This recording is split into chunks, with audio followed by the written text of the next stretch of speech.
Bonsoir à tous, nous sommes dans notre 15e causerie sur la prophétie et le messianisme. Et la dernière fois, nous avions introduit la question complexe du rapport entre la prophétie, la halakha, c'est-à-dire la loi, enfin ça ne veut pas réellement dire la loi, mais je vais traduire ça pour aller vite, et la question de la vérité.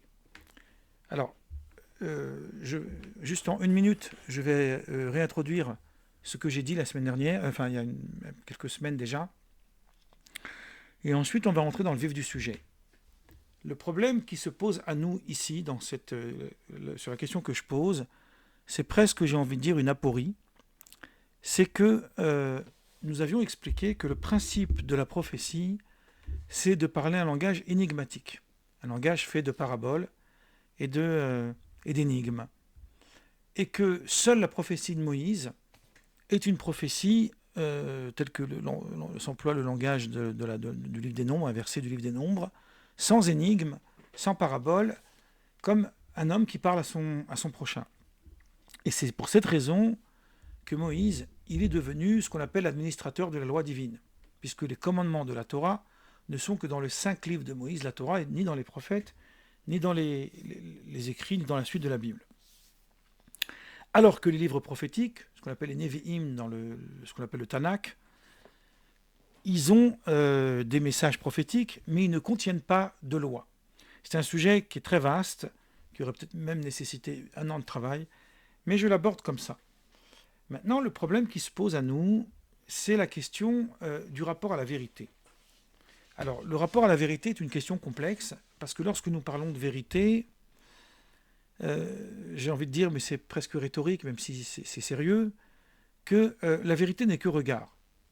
Autrement dit, quand bien même il existerait une vérité dite absolue, cette vérité, elle serait assujettie, elle serait conjoncturelle et contingente au regard que l'homme porte sur cette vérité. Autrement dit, ses sentiments, ses affects, ses capacités de compréhension le mènent vers un rapprochement ou non de la vérité. Nous ferons plus tard une causerie entière sur la question centrale de qu'est-ce que c'est que la vérité, et plus particulièrement dans la tradition juive. Dans le champ halachique, dans le champ de la loi, c'est-à-dire de la dialectique, de ce qui permet en fait le discours de la loi, c'est plutôt le discours sur la loi, c'est comme ça qu'il faudrait expliquer ce qu'est la halakha, on n'est pas dans une dimension prophétique, puisqu'il y a un verset qu'on retrouve à la fin du Deutéronome et qui est rapporté plusieurs fois dans le Talmud, qui dit Torah lo bashamaim hi, la Torah n'est pas dans les cieux. Autrement dit, une fois qu'elle a été donnée aux hommes, elle procède de la compréhension humaine. Or, cette compréhension n'est pas prophétique, à un point tel que Maïmonide nous dit que si un prophète il énonce une loi, ou même s'il s'arroge la prétention de pouvoir trancher un différend sur les opinions rabbiniques, sur les opinions différentes sur la loi, au nom de la prophétie, s'il le fait au nom de son intelligence, ça c'est pas un problème, s'il le fait au nom de la prophétie, Maïmonide nous dit il est assurément un faux prophète. Parce que la prophétie n'a pas d'entrée, a priori, on verra qu'il y a des nuances à faire, sur la question de la loi, sur la question du rapport à la halakha, c'est-à-dire du rapport à la compréhension de la loi de la Torah. Et la raison de ce phénomène vient d'abord du fait que seul Moïse est administrateur de la loi divine. Mais lui, Moïse, qui est d'abord prophète, et même le plus grand de tous les prophètes, est donc l'administrateur de la loi divine, mais lorsque nous étudions en fait la loi, la Torah, entre guillemets, et que nous essayons de comprendre ce que cette loi veut dire, à partir de l'interprétation, des règles d'interprétation, des règles herméneutiques, on n'est plus dans la dimension prophétique. Il y a un très bel enseignement chassidique que j'ai oublié l'auteur exact, mais que je vous livre maintenant. Dans le soir de Pessah, la fête de la Pâque juive, on lit un rituel qu'on appelle le Seder, qui est censé raconter la sortie d'Égypte, mais il apporte plutôt des éléments autour de la sortie d'Égypte, notamment des discussions talmudiques, etc. Donc c'est une soirée festive et en même temps une soirée d'études. Et il y a un poème qu'on appelle en hébreu Dayenu, qui signifie littéralement « cela nous aurait suffi ».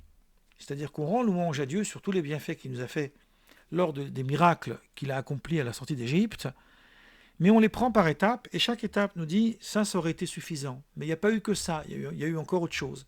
Et puis ça aurait été suffisant, etc., etc.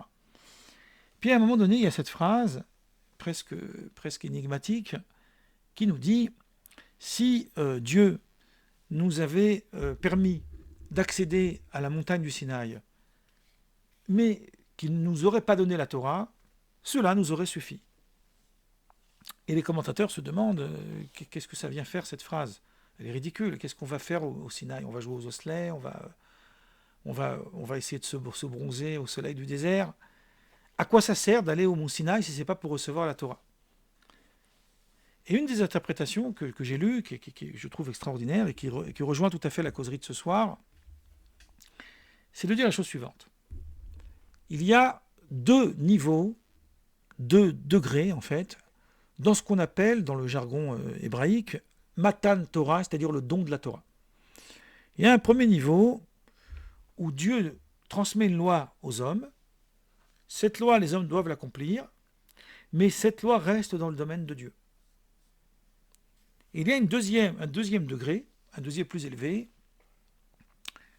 où une fois que Dieu a donné la Torah aux hommes, elle n'est plus dans le domaine de Dieu, puisqu'elle a donné, comme on disait quand on était enfant en maternelle, donner c'est donner, reprendre c'est voler. Et donc, cette rhétorique, cette métaphore intéressante, se fonde en réalité sur toute une dialectique qu'on trouve dans le Talmud. Mais je vais, avant d'introduire ça, d'abord expliquer ce que j'avais évoqué un peu plus haut, à savoir l'aporie. Qu'est-ce que ça veut dire une aporie dans le contexte ici? C'est que si la loi, qui est censée venir de Moïse, y compris son interprétation, puisque d'après la tradition juive, il n'y avait pas eu qu'une Torah écrite, mais il y a eu aussi une Torah orale. Ça aussi, c'est un sujet à part, on l'abordera une autre fois. Mais il y a Torah écrite, Torah orale, donc il y a une loi qui est transmise, donc elle permet une interprétation. Cette interprétation ne doit surtout pas être une interprétation issue de la dimension prophétique, mais une interprétation qui est issue de la compréhension objective du texte. L'exemple le plus parlant, c'est la loi du talion.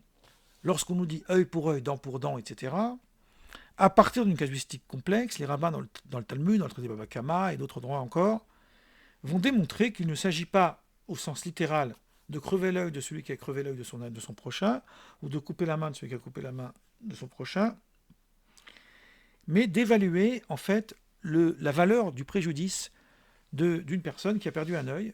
Et cette évaluation, c'est une somme d'argent que le condamné devra payer à sa victime pour réparer autant que faire se peut le préjudice.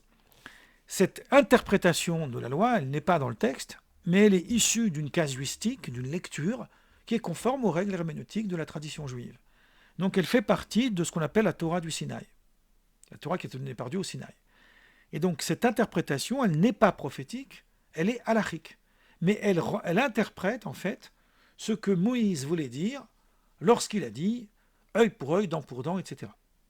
Alors quand je dis ce que Moïse voulait dire, évidemment, je ne suis pas en train de faire de l'historico-critique, je ne suis pas en train de dire qu'il y a eu un Moïse qui a écrit la Torah, je parle d'un point de vue de la méthode de lecture du texte.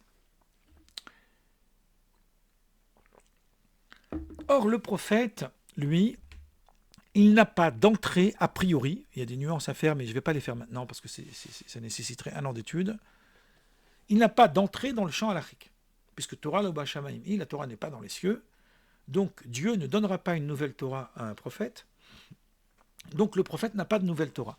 Donc il n'interprète pas non plus la loi. Il ne peut pas dire je sais par prophétie que la loi du talion, c'est en réalité une compensation financière. Il ne peut pas l'interpréter comme ça. Par contre, un prophète, il peut être aussi un sage, évidemment, et il peut, au nom de sa compréhension du texte objectivement, expliquer le texte, sans passer par la voie prophétique. La voie prophétique, c'est une situation particulière dans laquelle se trouve le prophète.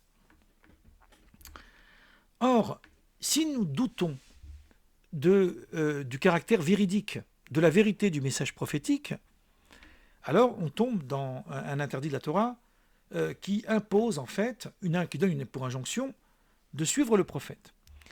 Alors je vais vous lire par exemple dans Deutéronome 18, voilà ce que nous lisons. Peut-être diras-tu dans ton cœur, comment connaîtrons-nous la parole que l'Éternel n'aura point dite? C'est-à-dire d'où savons-nous que le prophète est un vrai prophète? Peut-être qu'il va dire au nom de Dieu une parole que Dieu n'a jamais dite. Ça c'est le verset 21, verset 22, quand ce que dira le prophète n'aura pas lieu et n'arrivera pas, donc ce sera une parole que l'Éternel n'aura point dite, donc c'est par audace que le prophète l'aura dite, donc c'est un faux prophète. Donc, dans quel cas c'est un faux prophète? Lorsqu'il prédit quelque chose qui n'arrive pas. On retrouve cette même idée dans le livre de Jérémie, chapitre 28, et là, le livre de Jérémie va faire une nuance importante parce qu'elle est abondamment expliquée par Maïmonide. Voilà ce que nous lisons dans le Jérémie 28. Les prophètes qui ont paru avant moi, dès les temps anciens, ont prophétisé contre des pays puissants et de grands royaumes, la guerre, le malheur et la peste. À partir du moment où ils ont prophétisé des malheurs, il est possible que ces prophéties n'aient pas lieu. Et ça ne remet pas en question la validité prophétique du prophète, la légitimité. Pourquoi? Parce que pour tout ce qui concerne le malheur, on peut estimer que l'homme s'est amendé de ses fautes, Dieu l'a pardonné, donc il a cessé de vouloir lui envoyer des mauvaises choses. On a l'exemple avec Ninive, où Dieu voulait détruire Ninive, la ville de Ninive à l'époque de Jonas, au même titre qu'il voulait détruire Sodome. Mais comme les Ninivites se sont repentis, donc à l'appel de Jonas, donc Dieu a renoncé à ce méfait. Donc si un prophète prophétise un malheur et que le malheur n'arrive pas, ça n'atteste pas qu'il n'est pas un vrai prophète. Par contre, donc verset 9, chapitre 28, verset 9 du livre de Jérémie, mais si un prophète prophétise la paix, donc une bonne chose, c'est par l'accomplissement de ce qu'il prophétise qu'il sera reconnu comme véritablement envoyé par l'Éternel. Donc on voit bien que le prophète, il a sa part. Donc son discours est considéré comme un discours de vérité, un discours vrai. Or, si c'est un discours vrai, pourquoi n'est-il pas légitime d'utiliser le discours prophétique dans le champ halachique? Donc c'est une question qu'on pourrait dire une aporie. Parce que si, a priori, je considère que le prophète n'a pas de légitimité d'expliquer la loi à partir d'expliquer la loi à partir de son contenu dans la dimension prophétique, cela signifie que le prophète, en fait, sa parole n'est pas considérée comme une parole de vérité. Or, de l'autre côté, nous disons que si sa parole n'est pas considérée comme une parole de vérité, alors c'est un faux prophète. Alors, c'est ça la différence entre un vrai prophète et un faux prophète, c'est qu'un vrai prophète, il prophétise la vérité, alors qu'un faux prophète prophétise le mensonge. Et Maïmonide va jusqu'à dire, dans le livre de la connaissance, en posant une question un peu puérile, mais c'est une question quand même intéressante, qu'est-ce qui distingue en fait ce qu'on appelle les devins, ceux qui usent l'art divinatoire, même si Maïmonide rejette catégoriquement toute velléité de vérité dans cet art-là, il existe d'autres auteurs juifs qui ont considéré qu'il y avait un espace pour y croire. Je ferme la parenthèse. Donc Maïmonide dit, la différence entre un devin, donc ceux qui usent des arts divinatoires, l'astrologie par exemple, et le prophète, c'est que l'astrologue peut prédire une vingtaine de choses, avoir raison 19 fois et tort une fois. S'il a eu tort une fois, ça veut dire que c'est un faux prophète. Alors que le prophète n'a pas le droit à l'erreur. 20 fois, ça doit s'avérer juste, sauf s'il prophétise le malheur. Là, c'est un autre problème. Mais s'il prophétise quelque chose de neutre ou il prophétise le bonheur, alors là, il a, en fait, c'est pour ça qu'il faut tester le prophète, mais pas trop de fois, mais il faut quand même le tester un petit peu, pour voir si ce qu'il va prophétiser va s'accomplir.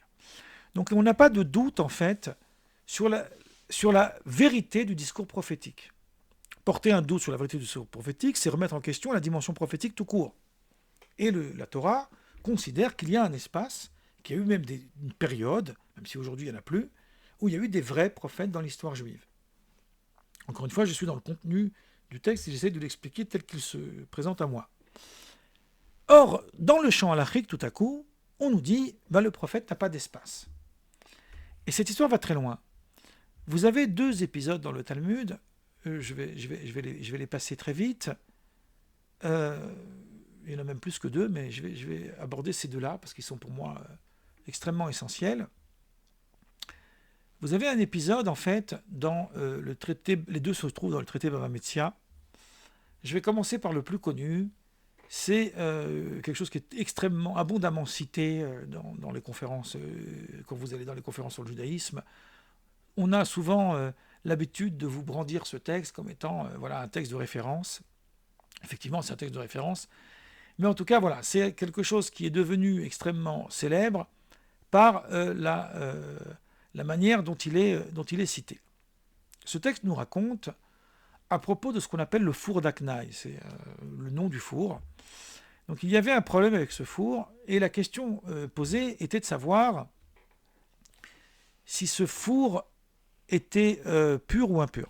Puisqu'à l'époque du temple, il y avait des lois d'impureté qui n'existent plus aujourd'hui, qui étaient assez strictes, et lorsqu'il y avait des contacts entre des objets purs et des objets impurs, ils devenaient impurs.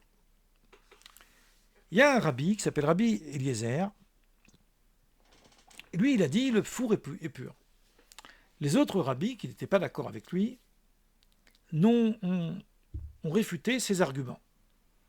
Alors, il y a beaucoup de détails presque assez poétiques dans ce texte du Talmud. Je vais les passer. Et à un moment donné, Rabbi Eliezer a dit, je le dis en hébreu et je traduis, Im halacha kamoti, min hashamaim yochichu. Si la loi est comme moi, alors on va le prouver à partir des cieux. C'est-à-dire Dieu va témoigner que j'ai raison. Et là, qu'est-ce qui va se passer? Il va se passer qu'une voix céleste va sortir, ce qu'on appelle une bat-kol. On a beaucoup expliqué dans les vidéos précédentes ce qu'est une bat-kol. Et qui va dire cette phrase, là aussi je vais la dire en hébreu et la traduire. Ma lachem etzel Rabbi Eliezer,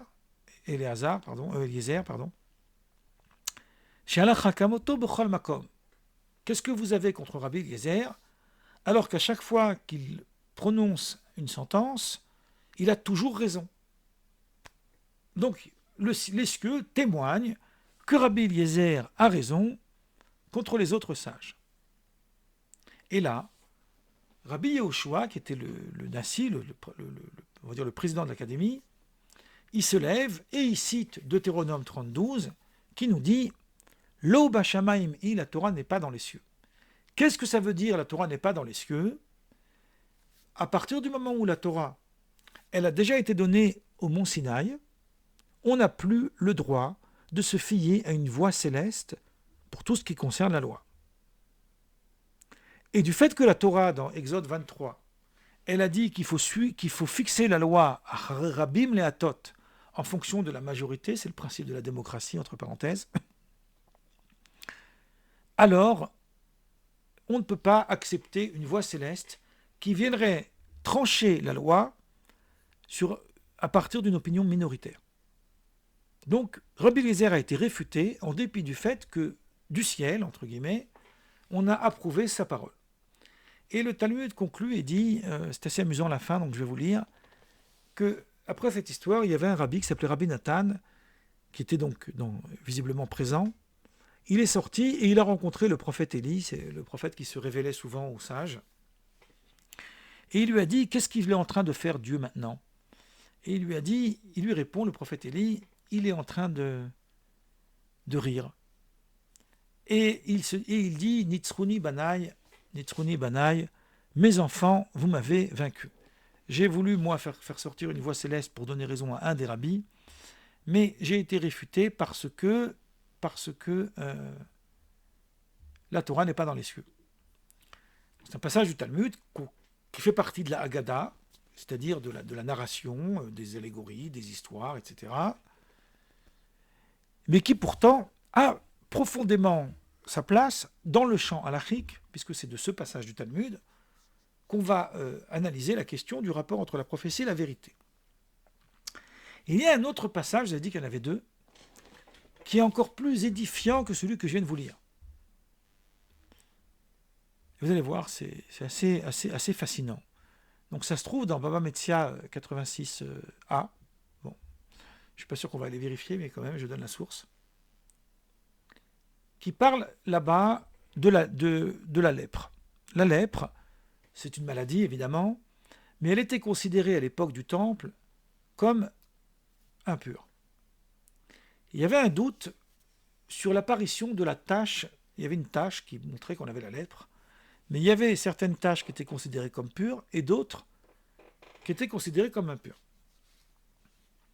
Voilà, le principe, c'était que si la tache, elle précède l'arrivée d'un poil blanc, parce qu'il y avait un poil blanc qui sortait de la tache, alors on considérait que c'était une lèpre qui relevait de l'impureté. Et là, il fallait l'éloigner du temple, etc. Mais si en revanche le poil blanc précédait la tache, donc on considère que ce n'est pas une véritable lèpre, en tous les cas, qui est facteur d'impureté, et là, c'est pur. Maintenant, il y a un autre cas, un troisième cas, où l'homme, il vient avec la tache déjà, plus le poil blanc, mais il ne se rappelle pas qu'est-ce qui est arrivé en premier. Donc il doute si c'est l'un ou l'autre. C'est un détail qui n'est pas important, hein. C'est juste pour dire qu'il y avait ici une question, toujours pareil, bizarrement les deux textes sont liés à la question du pur et de l'impur. Et là, le Talmud nous raconte une histoire extravagante. Il nous raconte que dans les cieux, il y avait ce qu'on appelle une assemblée céleste, une sorte de yeshiva, qui discutait de cette loi.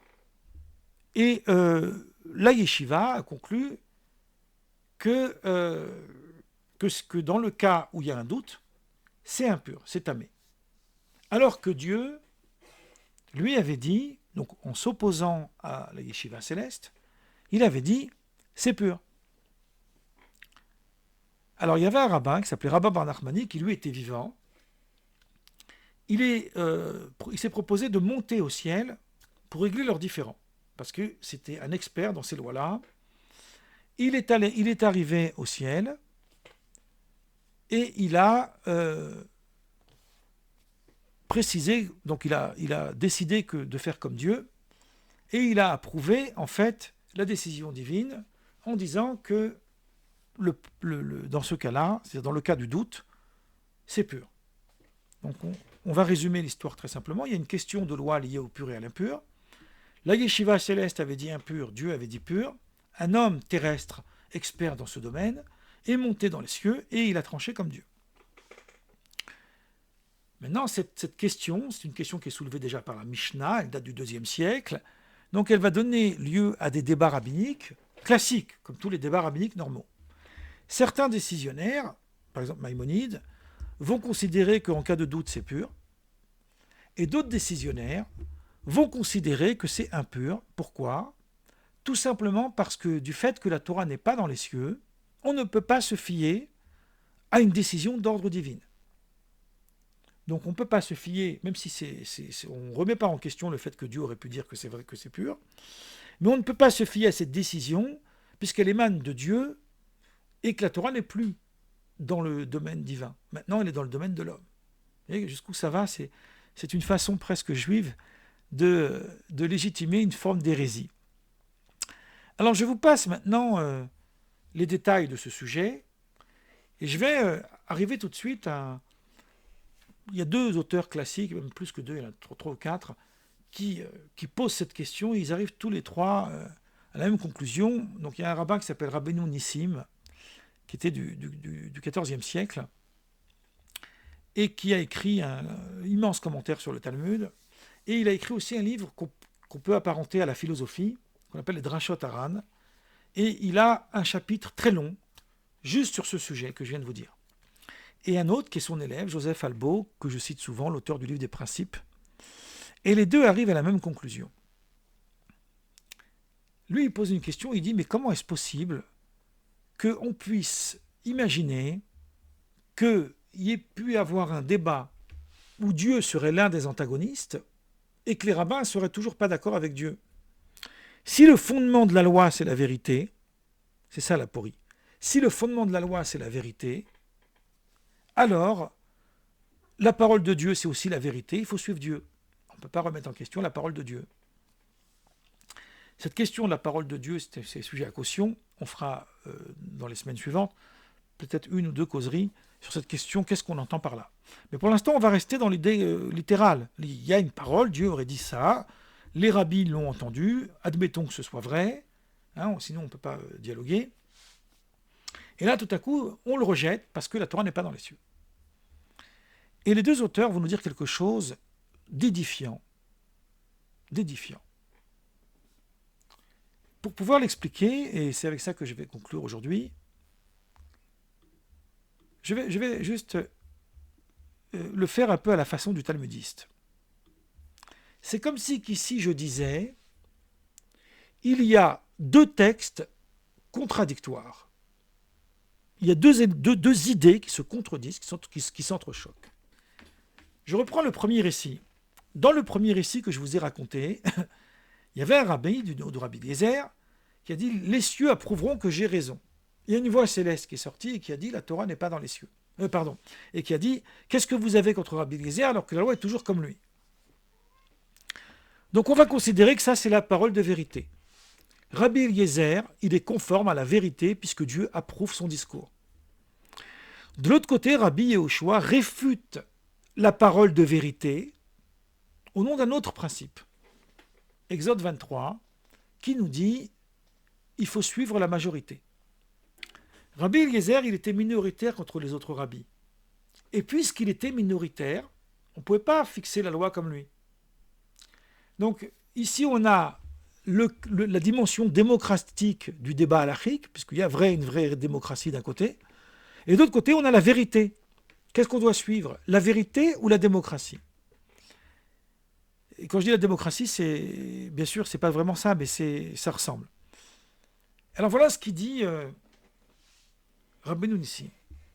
Et je le résume, parce que c'est très long son commentaire. Il dit en réalité, il ne faut pas se fier ici à la question de la vérité dans le sens de vérité absolue, dans le sens de vérité objective, mais dans le sens de qu'est-ce qu'on appelle la volonté divine. La volonté divine, puisqu'elle a écrit dans la Torah qu'il faut suivre la majorité, ça veut dire qu'elle permet que l'homme se trompe. Je m'explique. Si je dis la loi elle est comme la majorité, ça veut dire que je ne la connais pas la loi. D'accord? Donc je discute de la loi, certains avis vont aller dans un sens, d'autres vont aller dans un autre sens. Et qu'est-ce que je vais faire, moi? Je vais décider que la loi elle est majoritaire. Exemple, l'école de Hillel et l'école de Shammai. Ils se sont chamaillés, j'ai un peu ce terme, amusant, pendant des années. Puis à un moment donné, ils ont tranché la loi, ça vient aussi à cause d'une voix céleste, mais laissons ça parce que ça serait un autre débat.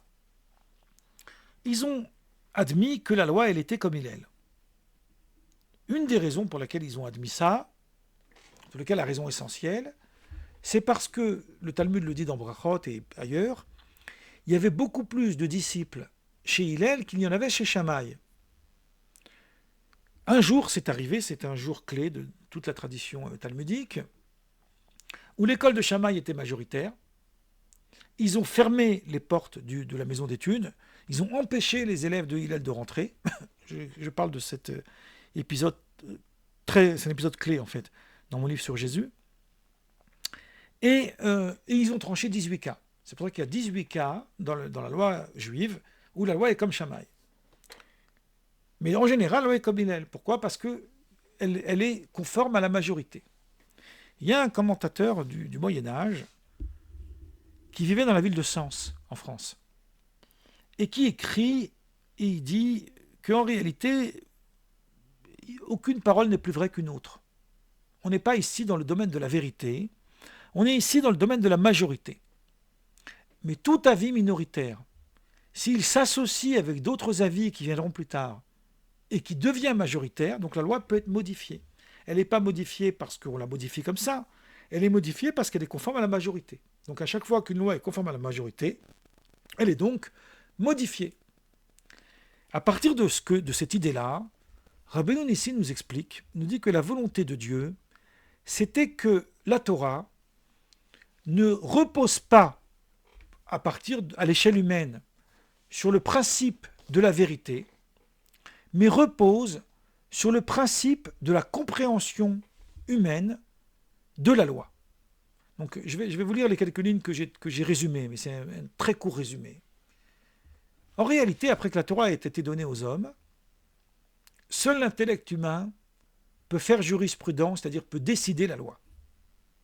Même si son enseignement risque de contredire la vérité absolue, car il ne convient pas de décoder concrètement une loi en fonction de la vérité, mais en fonction de la dimension intelligible et humaine. Une vérité qui n'est pas accessible à l'homme, elle n'a aucun sens. C'est pourquoi la voix céleste, prétendant que la halakha était conforme à Rabbi Eliezer, le récit que je vous ai cité, à propos du four d'Aknaï, à l'encontre des autres sages, elle n'a pas été acceptée, car la question n'est plus quelle vérité cherchons-nous, mais à partir de quels éléments de réflexion inhérents aux facultés humaines pouvons-nous décider de la mise en conformité du don de la Torah à la conscience des hommes. Comme je vous ai dit, la Torah, une fois qu'elle a été donnée aux hommes, elle n'est plus dans le champ divin. Donc, puisqu'elle n'est plus dans le champ divin, donc il faut qu'elle soit audible. Donc puisque la Torah n'a pas été donnée pour être admise à partir des facultés d'oracle et de prophétie, mais à partir de la dimension humaine, seul l'homme, à partir de ses facultés intellectuelles et mentales, peut décider la loi. Elle ne se décide pas à partir d'autres éléments extérieurs. Donc on comprend maintenant ce qu'on a vu avant.